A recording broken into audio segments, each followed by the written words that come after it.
বন্ধুরা, আশা করি সবাই ভালো আছেন। আমি আজকের আলোচনা করব আপনাদের সামনে ম্যাপ নিয়ে। যে ভূমি জরিপের যে ম্যাপ আছে সেই ম্যাপটা নিয়ে আলোচনা করব, মৌজা ম্যাপ। দেখেন, মৌজা ম্যাপের প্রথম ধর্ম হচ্ছে উত্তর দিক থেকে ধরতে হয়, কারণ সাধারণত ম্যাপ তৈরি হয় উত্তর দিক থেকে পর্যায়ক্রমে। ম্যাপ দেখা যাচ্ছে কি, এই যে আমি যে জায়গাটা আছে এটা 4 নাম্বার সিট আছে, এখানে 4, 5, 10 ইচ্ছা মতন মানে যতগুলো সিট প্রয়োজন ততগুলো হতেই পারে। যত পিছিয়ে আসবে জমি তত সিট বেড়েই যাবে।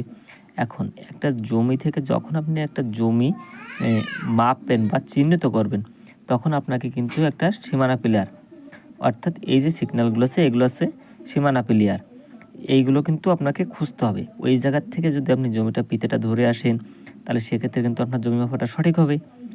আবার দেখা যাচ্ছে কি যে কিছু কিছু সিগন্যাল আছে যেগুলো আমাদের না জানলেই নয়। যেমন মনে করেন যে ডবল এল মানে কাঁচা বাড়ি, অর্থাৎ ওই জায়গায় একটা বাড়ি আছে কিন্তু বাড়িটা অবশ্যই কাঁচা। এই যে এই সিগন্যালটা মনে হচ্ছে কের বিল্ডিং বাড়ি।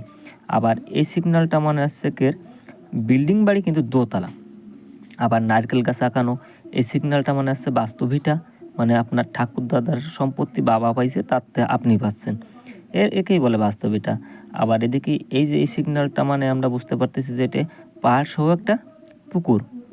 এখন মনে করেন যে আপনার এমন একটা জায়গা যে জায়গাটায় আপনি কোনোভাবেই এই জায়গাটার সীমানা পিলার পাচ্ছে না, কারণ আপনার বহু দূর হয়ে যাচ্ছে, একটা সীমানা নেসতে গেলে বহু দূর হয়ে যাচ্ছে। এখন সেক্ষেত্রে আপনি কি করবেন? আমার জমিটা তো মাপা লাগবে, এখনই মাপা লাগবে দেখা যাচ্ছে, তাহলে সেক্ষেত্রে আমার কি করা যেতে পারে?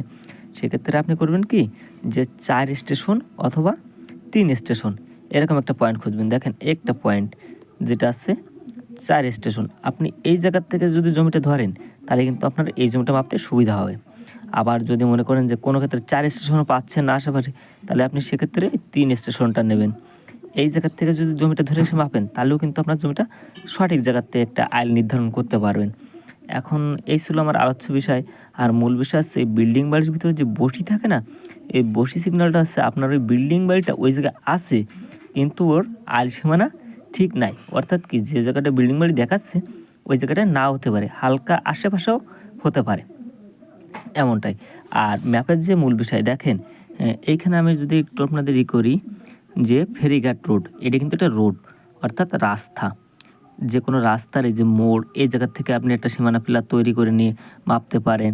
আবার দেখেন খাল, এই যে নালা যে খাল আছে, খালেরও কিছু কিছু বাঁক আছে এই জায়গার থেকে। তবে দেখা যায় কি, ছোটো জমিতে একটু ঝামেলা কম আসে। আপনার যদি জমির আশেপাশে কখনো এরকম সীমানা বাঁধে যে একটা ছোট্ট একটা খণ্ড, তার এক টুকরো জমি, তার থেকে আসছে আপনি একটা জমি বের করবেন।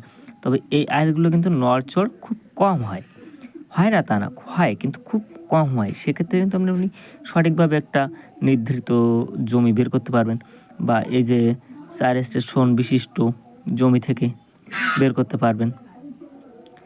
বন্ধুরা, আশা করি আপনারা সবাই বুঝতে পারছেন। সবাইকে ধন্যবাদ। এবং আপনার যদি ভুল ত্রুটি হয়ে থাকে ক্ষমা দৃষ্টিতে দেখবেন। এবং দ্বিতীয় কথা হচ্ছে, আপনাদের যদি কোনো প্রশ্ন থাকে আপনারা কমেন্টে করবেন, আমি সেই বিষয়ের উপরে ভিডিও করার চেষ্টা করব।